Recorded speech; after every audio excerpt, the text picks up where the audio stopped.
Hi guys, welcome back to my channel. If you're new here, my name is Allison. Today's video is going to be a little bit different than usual. I thought I would change things up a bit, you know, break up the vlogs since my channel has been very vlog heavy lately. So I thought I would do a money saving tips video for post-grad, or just in general, kind of just depending on what stage of life you're in. I know I have, you know, a lot of you guys that are, you know, in different chapters of your life. So I hope that this advice can kind of just, you know, help you no matter what stage of life you're in. Before I get started, don't forget to thumbs up this video and subscribe if you want more content like this.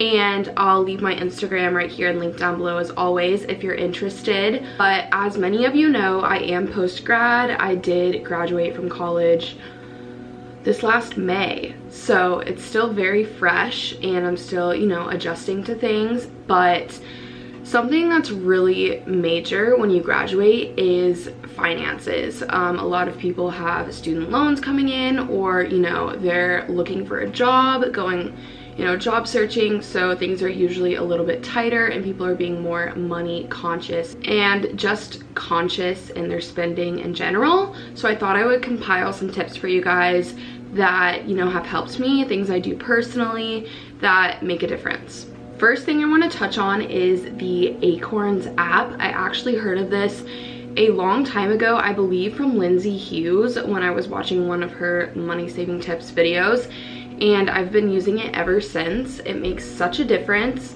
and I have it set where it drafts $10 from my bank account every Friday, and then it uses that money and invests it for you, which is really cool. So you don't actually have to think about investing money. It just does all of the hard work for you, which I find has been really beneficial. I think I've had my Acorns account for like 6 months now, and I think it's already up to like $800, which is crazy because I haven't even thought about it. It hasn't even like been a thing that I've like had to think about, like, oh, I need to save this money and allot it into this account. Like, it's just so easy that you don't even think about it.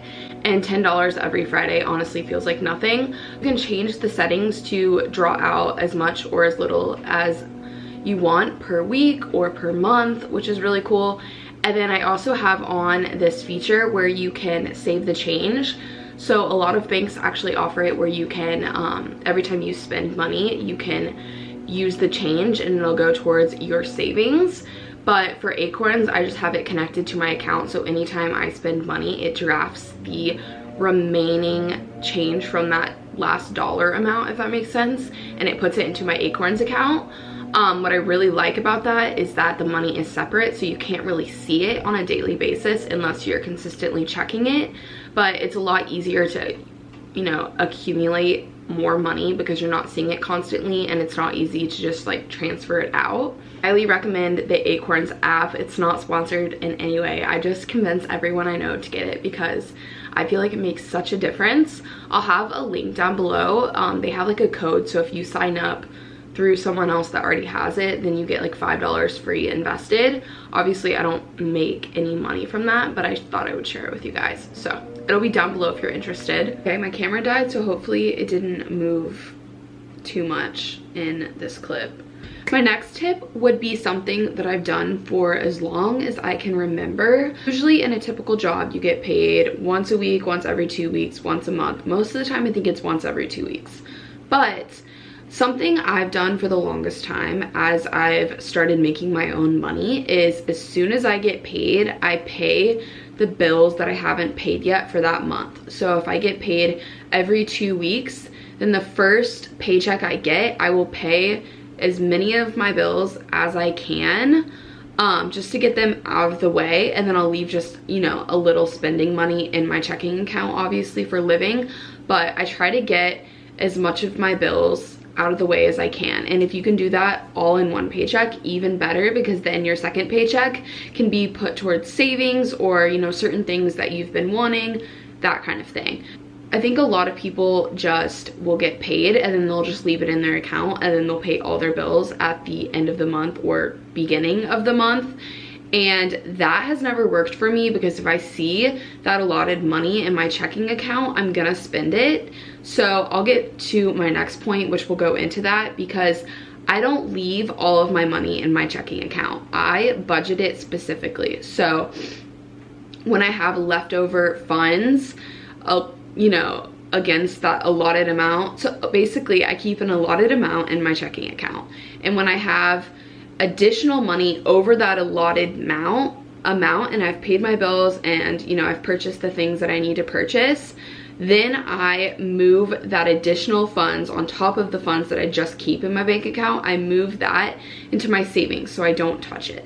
Because if I have extra money in my bank account, then I'm probably gonna be like, oh, you know, I should really buy this new top I've been looking at, or a new pair of shoes, that kind of thing. So when I have that additional money, I just put it straight into my savings before I can touch it.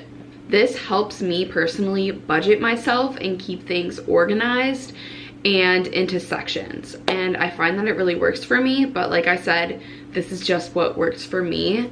It's not, you don't have to necessarily follow me. Okay, my next one is huge, and I think a lot of people struggle with this, and it's eating out excessively and, you know, going out, getting drinks. When you go out and you get a drink, it adds up so fast just by adding a drink onto the bill. So I mean, this isn't necessarily taking a hit at drinking because, you know, you're young, and if you choose to drink, then that's on you. I don't necessarily drink that much. I probably drink like 2 to 3 times a month, and most of the time it's at home. But I also truly believe in treating yourself no matter what that looks like for you. But anyway, when you eat out constantly, it chips away at your money so much faster. So what I recommend doing is creating, you know, some of your favorite meals that you like to eat out, creating those at home, because one, you can make it so much cheaper, and most of the time you'll be able to make more than that serving at the restaurant, and you'll have some left over for later as well. Another thing is limiting your overconsumption. So if that means, you know, buying 5 black tank tops like I like to do, you know, find ways that you can make the most of your wardrobe and, you know, accumulate basics and then trendier pieces. So I like to thrift a lot of my clothes, and the majority of the clothing that I thrift are basics because I find that they are the easiest thing to find at a thrift store. So if you're into thrifting, I recommend, you know, finding the basic items that you tend to, you know, not necessarily want to spend, you know, $40 on a black t-shirt when you can find so many cute black t-shirts at the thrift store. Same with tank tops. Tank tops are so easy to thrift. So I find that thrifting certain items that you may pay triple, if not quadruple for at a regular retailer, just thrifting those items can save you so much money, and the quality is just as good, if not better, because usually you can get like Madewell or higher end items at thrift stores for way cheaper versus, you know, Shein and only wearing it once or twice and then it falling apart, throwing it away, and you're supporting a mass retailer and mass consumption overall, which is bad for the planet and also just not a productive way to spend your money because you're only gonna get a couple wears out of it. Okay, my last tip would be limiting your single-use items. So paper towels, plastic silverware, what else? Cotton rounds, water bottles, those kinds of things. I have quite a few tips on my channel of how I am more, you know, economically friendly within my household. So if you want to see more of that, let me know. I can compile a whole video into that. But not only is it better for the planet, but you also save so much money because you're not having to constantly repurchase these things. So instead of buying paper towels, I use white washcloths and I keep them rolled up on the counter. They look so cute, and you just wash them afterwards. And it's really nice because you don't have to repurchase them over and over. All you have to do is wash them.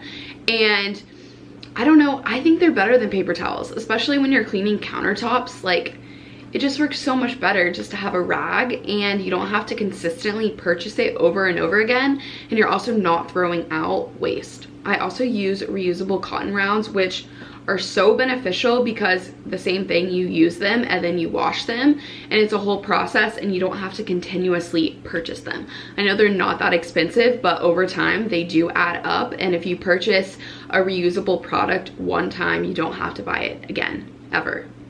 Those are my, you know, financial tips to save money.